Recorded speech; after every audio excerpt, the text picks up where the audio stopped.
Com a Leão Tour, o cliente não é apenas mais um passageiro. Nossa marca mais forte é o atendimento personalizado.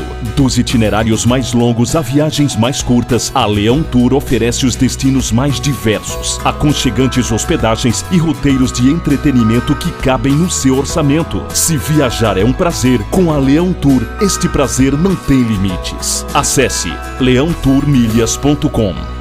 Olá, muito boa noite, programa Brasil Nordeste, chegando mais um dia para te deixar, é claro, sempre bem informado. Eu agradeço sempre a sua companhia, obrigada por nos deixar entrar todos os dias aí na sua casa ou na telinha do seu computador, do seu celular.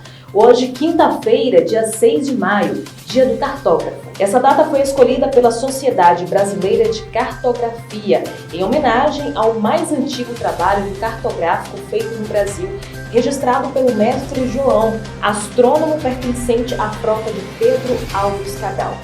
Essa data é uma homenagem, então, aos profissionais responsáveis em estudar e produzir mapas geográficos, que são essenciais para a organização e desenvolvimento de inúmeras áreas e finalidades. Os engenheiros cartográficos estudam todos os dados referentes ao relevo, recursos hídricos, vegetação, clima, solo, demografia, densidade, entre outros aspectos. Sem dúvidas, é uma profissão muito importante, né? Vamos aos nossos destaques de hoje. O Ministério Público dá prazo de 10 dias para o governo da Bahia explicar gastos na educação. Vereadores aprovam lei que torna bares e restaurantes serviços essenciais em Natal. E chuva de meteoros poderá ser vista no Maranhão. Em entrevista para o Brasil Nordeste, o presidente da OAB Pernambuco afirma que ainda existe uma grande distância entre o judiciário e a população. Vamos juntos! Essas e outras notícias a partir de agora.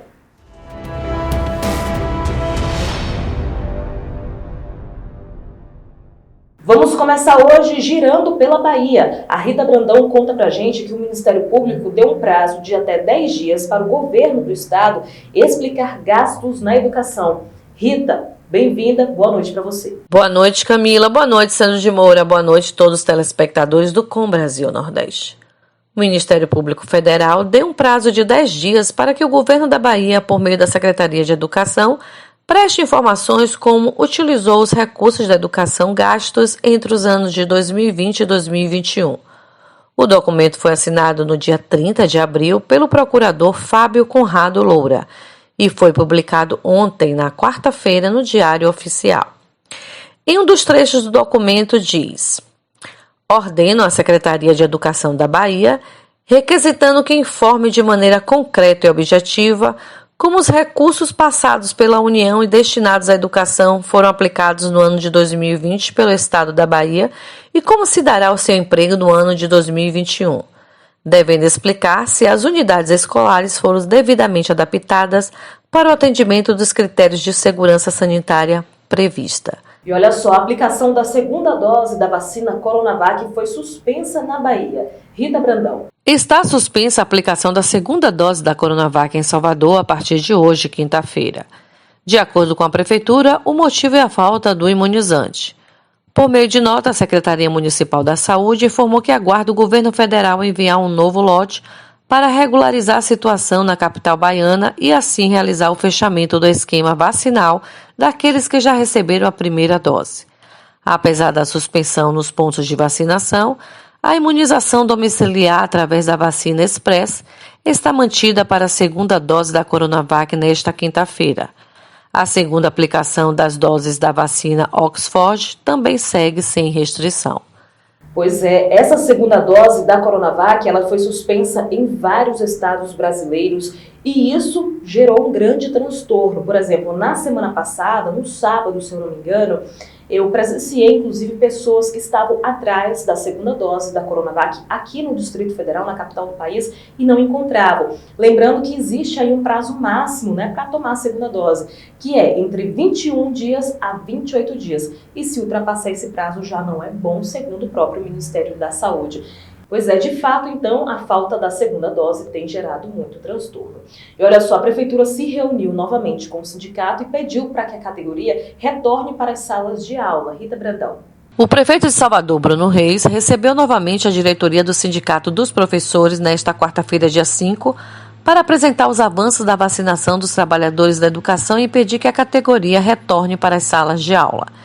Em Salvador, os trabalhadores da educação são a primeira categoria a ser vacinada em sua totalidade. A capital baiana também é a única do Brasil que ainda não retornou às aulas semipresenciais. Durante a reunião, o prefeito insistiu no consenso e pediu que a associação apresentasse propostas para o retorno. Mas o sindicato manteve a posição de só voltar às aulas depois da segunda dose, que só ocorre 90 dias após a primeira dose, além de um prazo adicional para se sentirem plenamente seguros da imunidade pretendida. Diz o prefeito: além de imunizar toda a comunidade escolar, temos protocolos rigorosos em todas as nossas unidades e os números da pandemia estão estáveis. Se esse número voltar a crescer, eu serei o primeiro a voltar atrás e fechar novamente. Mas precisamos dar esse passo. Precisamos avançar. A categoria dos professores reiterou sua posição, mas informou que reunirá os professores para decidir os próximos passos do movimento, que vem deixando cerca de 162 mil alunos sem aulas, só na rede municipal de Salvador. Rita Brandão, para o Com Brasil Nordeste. Muito obrigada, Rita, pela sua participação. A gente volta a se encontrar amanhã. Hora de chamar a nossa assistente de mídias sociais, que já começa trazendo um dado interessante aí. Mais de 50% da população de Fortaleza pretende ir às compras para o Dia das Mães, aponta então a Federação do Comércio da região. Natânia, boa noite para você.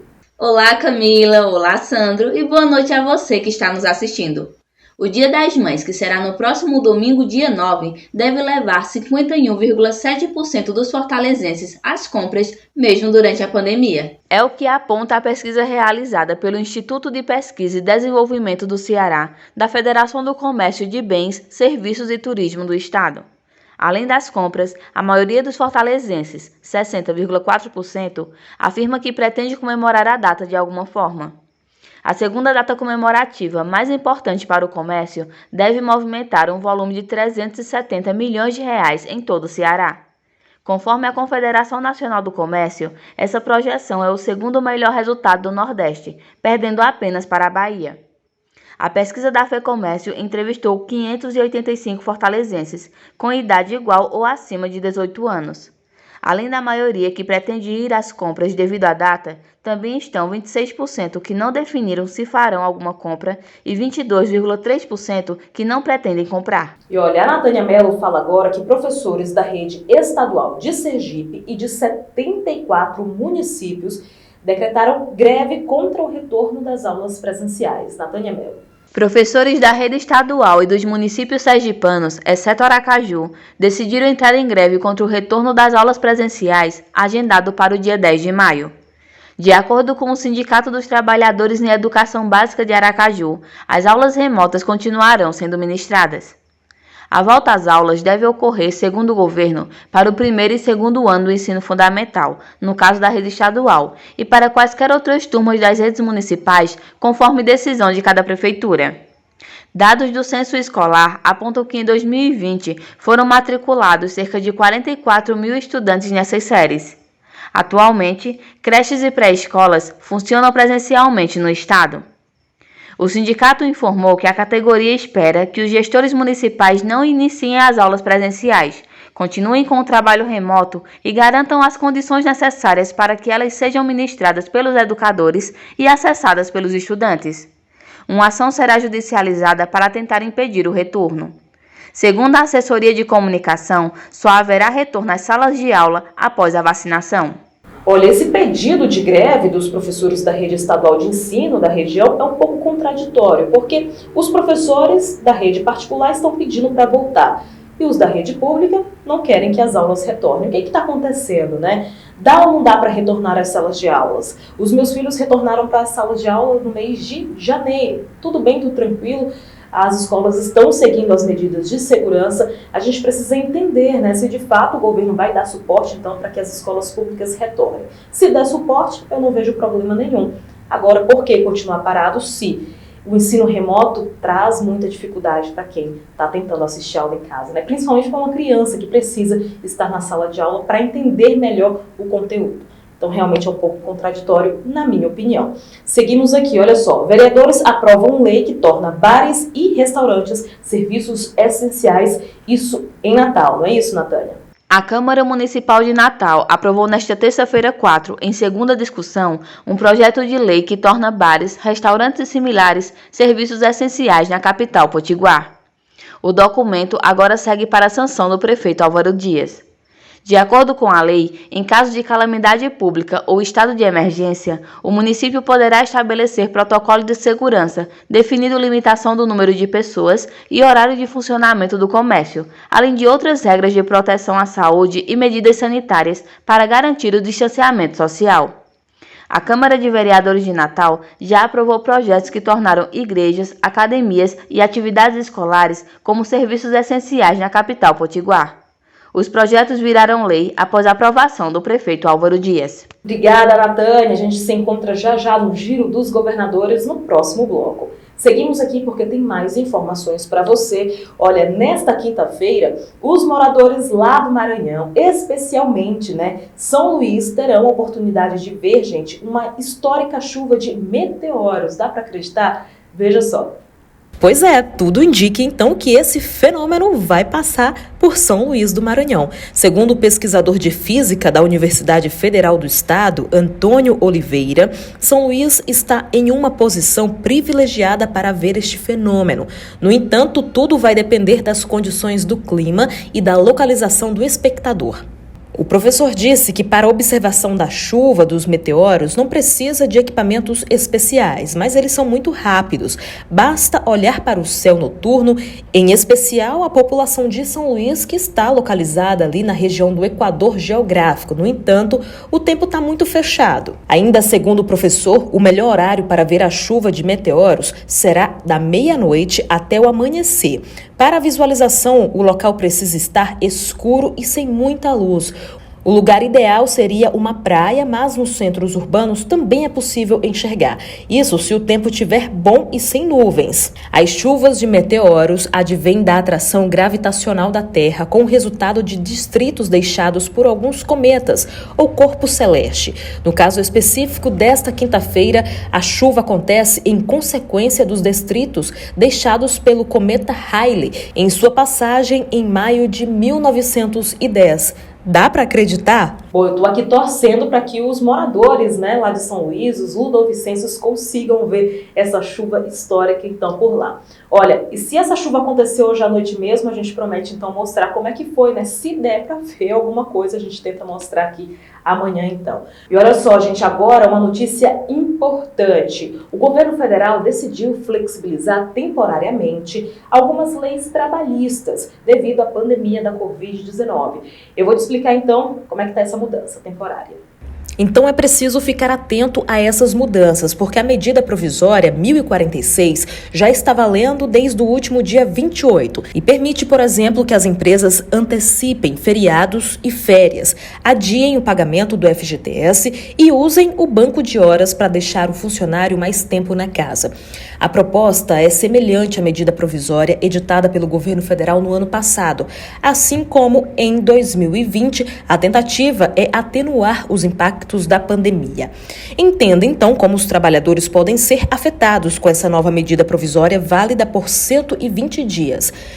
Na questão das férias, a medida provisória permite que as empresas antecipem as férias individuais e coletivas dos funcionários. Em relação aos feriados, a medida provisória permite que as empresas antecipem os feriados. E sobre o banco de horas, a medida provisória permite que as empresas usem o banco de horas do trabalhador para que ele permaneça mais tempo na casa. Já sobre o FGTS, a medida provisória permite que as empresas adiem esse pagamento. E sobre o teletrabalho, durante 120 120 dias, o empregador poderá alterar o regime do trabalho presencial para o home office. E sobre as funções essenciais que todo mundo sempre fala. Bom, a medida provisória estabelece algumas medidas específicas para os profissionais que desempenham essas funções, como, por exemplo, as férias ou licenças não remuneradas dos trabalhadores que desempenham essas funções poderão ser suspensas. Já em questão das horas complementares, serão compensadas, então, no prazo de até 18 meses, no período do banco de horas ou remuneradas como hora extra. Mais mudanças no governo federal. O presidente Jair Bolsonaro nomeou a ex-governadora do Paraná, a Maria Aparecida Borghetti, para o cargo de conselheira de Hidrelétrica Itaipu Binacional. Vamos ver. A nomeação já foi publicada na edição do Diário Oficial e também foi publicada a exoneração do antecessor de Borghetti, agora o ex-conselheiro Carlos Marum, ex-ministro do governo Michel Temer. No dia 22 de abril, Borghetti teve uma reunião com Bolsonaro em Brasília e publicou uma foto do encontro nas redes sociais. O Conselho Nacional de Administração Binacional é formado por 14 integrantes, 7 brasileiros e 7 paraguaios, que se reúnem 6 vezes ao ano e tem como atribuições, entre outras, decidir sobre as diretrizes da hidrelétrica, o regimento interno e as propostas orçamentárias anuais. É isso, então a gente faz uma pausa rapidinho para um intervalo comercial, mas a gente volta já já. Enquanto isso, pega o seu celular, manda mensagem pra gente. O telefone tá aparecendo aqui, ó, na sua tela. Voltamos já.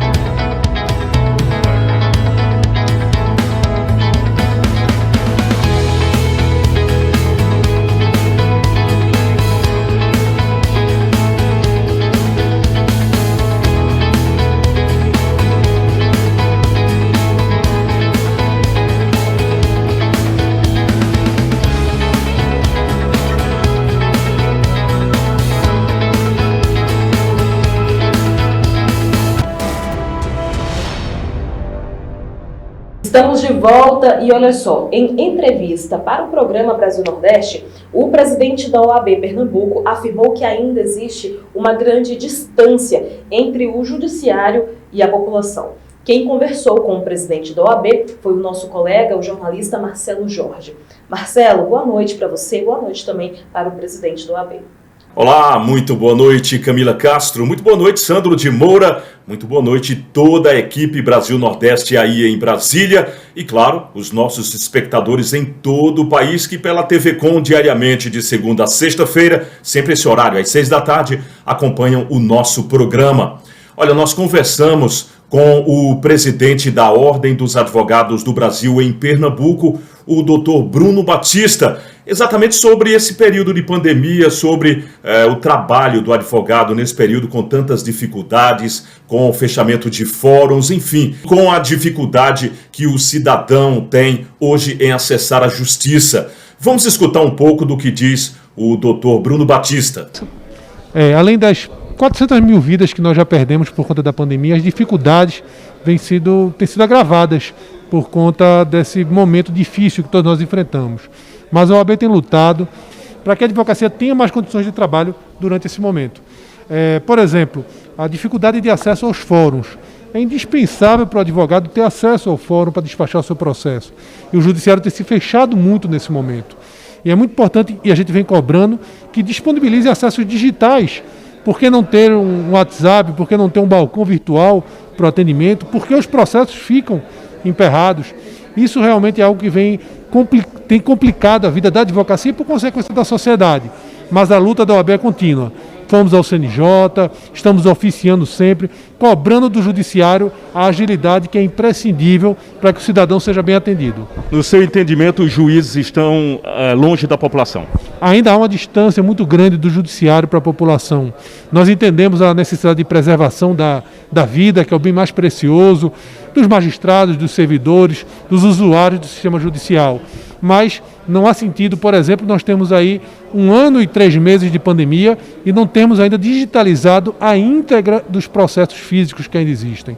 Esses processos já deveriam ter sido digitalizados, já houve tempo suficiente para que isso tivesse acontecido e que eles pudessem ser movimentados virtualmente, à distância, sem necessidade de ir até o fórum. Isso é uma demonstração realmente do que falta muito ainda para nós termos o pleno acesso ao Poder Judiciário. Essa, portanto, Camila e todos que acompanham o Brasil Nordeste, foi uma conversa com o doutor Bruno Batista, o advogado-presidente da Ordem no estado de Pernambuco. Ele que esteve visitando algumas cidades do interior, conversando com advogados sobre necessidades e demandas da categoria.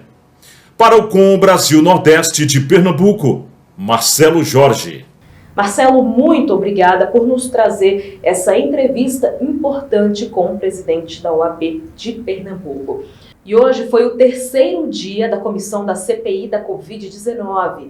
O atual ministro da Saúde, Marcelo Queiroga, prestou depoimento. Vamos ver. O ministro da Saúde, Marcelo Queiroga, está no cargo há cerca de 45 dias e hoje foi o terceiro a prestar depoimento na CPI da pandemia, que tem como objetivo apurar as omissões do governo federal. Durante a sessão, os senadores pressionaram Queiroga com várias perguntas, mas principalmente em relação à cloroquina. O ministro evitou falar e disse que isso é uma questão técnica. Só sim ou não. Se ele não quiser responder, é o direito dele. Agora ele disse, eu não vou responder. Não é direito. Ele prestou o compromisso de que responderia. Ele falaria a verdade. Então é isso que eu estou questionando, só isso. Mas qual é a posição oficial do Ministério? Porque a população não é oficial, é ele. A população tem que saber. Senador, essa é uma matéria técnica. Existem correntes da medicina. Uma corrente é contrária ao uso desse medicamento para tratamento precoce. Outra corrente defende o tratamento precoce. Essa questão precisa de um posicionamento técnico. Existe na Lei 8.080 a previsão da Conitec, que elabora os protocolos clínicos e as diretrizes terapêuticas. Essa decisão tem que ser avaliada quanto ao mérito da qualidade da evidência científica, tem que ser avaliado em relação a questões econômicas de incorporação de tecnologias. Essa questão é colocada em audiência pública e o ministro da Saúde é a última instância. Com todo respeito, não estamos tratando de instância, é uma pergunta objetiva. O senhor compartilha com o que o presidente pensa ou não? É essa a pergunta. Então, eu estou aqui na condição de testemunha. O senhor está pedindo para eu fazer um juízo de valor a respeito de uma terapia. O relator está tentando induzir a testemunha. Isso não é permitido. Não, senhor. Com pico de casos, como foi reconhecido aqui também por Vossa Excelência, e mortes por Covid, não deveríamos ter restringido a circulação de pessoas em âmbito nacional? Senador, essa questão das políticas de restrição de movimentação de pessoas tem que ser aplicada de acordo com o momento epidemiológico e com a situação de cada município, de cada estado. O que eu acho que é necessário para melhorar ainda mais o que podemos fazer é o próprio Ministério da Saúde fazer um direcionamento, um disciplinamento em relação a essa questão. É isso que estamos trabalhando. Hora de abraçar as cidades aniversariantes de hoje. Serra Talhada, em Pernambuco, Quixabá, na Paraíba, e Goiandira, que fica em Goiás. Parabéns, então, para todo mundo que mora nessas cidades. A gente sempre deseja que venham mais e mais investimentos para todo o nosso país, né? Vamos lá, gente, girar as mídias dos governadores. A Natânia Mello fala da região Nordeste. Olá! Vamos começar pelo governador de Alagoas, Renan Filho. Ele publicou que é um absurdo o Brasil, um dos países mais afetados pela Covid-19 no mundo, ser contra a quebra de patentes das vacinas. Que mesmo os Estados Unidos, que desenvolvem vacinas e obtêm as principais patentes do planeta, apoiam a derrubada nesse crítico momento. O governador do Ceará, Camilo Santana, falou sobre a reunião com o cônsul-geral da França. Ele disse que conversaram sobre parcerias econômicas entre o Ceará e a França, além de cooperações em áreas como água e saneamento, energias renováveis, turismo, educação, entre outras. E para finalizarmos, o governador do Piauí, Wellington Dias, falou sobre reuniões que participou sobre turismo sustentável, uma das respostas à crise da Covid-19. Ele disse que o Piauí e o Nordeste se enquadram no Acordo de Paris e, por isso, estão abertos a diversas oportunidades e parcerias com empresas francesas. A esperança é de que haja avanço na vacinação nos dois países para que o turismo retorne de forma segura para todos. Fico por aqui e volto com vocês nos estúdios. Vamos ver agora o que os governadores da região do Centro-Oeste publicaram nas mídias. O governador de Goiás, Ronaldo Caiado, disse: boas notícias em forma de vacinas não param.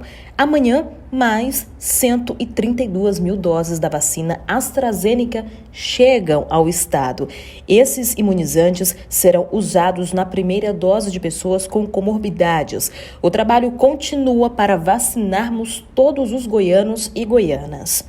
Reinaldo Azambuja, governador do Mato Grosso do Sul, publicou: vacinei hoje, primeira dose da AstraZeneca. Fui no Albano Franco ao meio-dia, na saída da governadoria. Foi rápido e me deixou muito feliz. Sobretudo porque já enfrentei a Covid-19 em setembro do ano passado e sei o quanto é difícil. Já o governador do Distrito Federal, Ibanez Rocha, disse: continuamos com o nosso trabalho de regularização de terras em paralelo com uma extensa política de moradias. O maior assentamento rural do DF, o Osiel Alves III, será regularizado. Esta foi a segunda iniciativa de regularização que realizamos apenas nesta semana. É isso aí. Olha, amanhã é quinta-feira, né? E o professor Altair Maia, toda sexta-feira, está aqui com a gente, trazendo aquela aula sobre a África maravilhosa. A gente tem aprendido muito com ele. E hoje ele vai dar um spoiler, vai contar o que vai rolar amanhã. Professor, boa noite. Pois não, Camila. Amanhã nós vamos falar do Cabo Verde e vamos falar também do vulcão da Ilha do Fogo. Um vulcão ainda ativo e que chega a 3.000 metros de altura. Cabo Verde é um país que está logo ali no Atlântico Sul. Não perca. Tá joia, professor. O nosso encontro, então, está marcado amanhã, a partir das 6 horas da tarde, aqui no programa Brasil Nordeste. A gente espera o senhor, então. Gente, vamos relaxar um pouquinho agora, dar aquela risada merecida, né? É hora do De Olho na Rede. Aí, negado, uma alma puxando agora da camisa desse bebinho, ó, puxando pra trás, tá vendo? Será que é a sogra dele, hein? Que partiu e tá dizendo, não vai não, viu, derrota, puxando ele, ó. Ô, fuleiragem monstro, né não? Peraí. Ó, agora aqui é assim, ó. Aqui é assim, ó. Tira gostozinho de pimenta e é da boa agora. Agora vem moleque. Ai.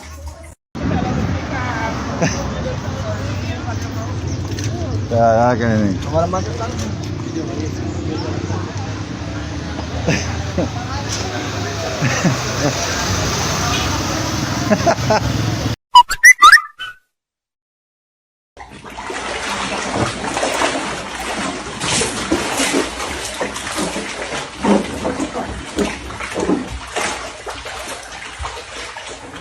Conselho para os homens: ande sempre com a foto da sua mulher na carteira, porque no dia que você estiver tendo um dia ruim, você olha para a foto e pensa: se eu aguento essa mulher, eu aguento qualquer coisa.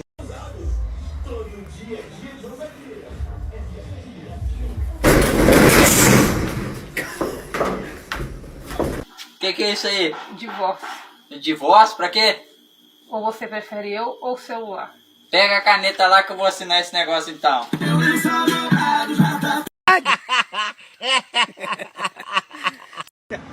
Fala com risadinha. Mategueira. Calma. Como é que você chama? Furudeu.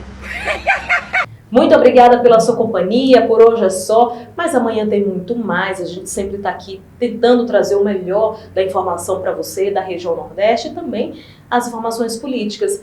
Tchau, então, a gente se encontra amanhã, sexta-feira, semana já terminando. Boa noite, bom descanso, saúde.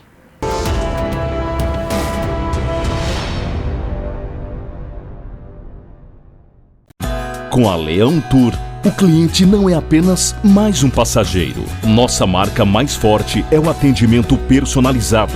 Dos itinerários mais longos a viagens mais curtas, a Leão Tour oferece os destinos mais diversos, aconchegantes hospedagens e roteiros de entretenimento que cabem no seu orçamento. Se viajar é um prazer, com a Leão Tour, este prazer não tem limites. Acesse leãotourmilhas.com.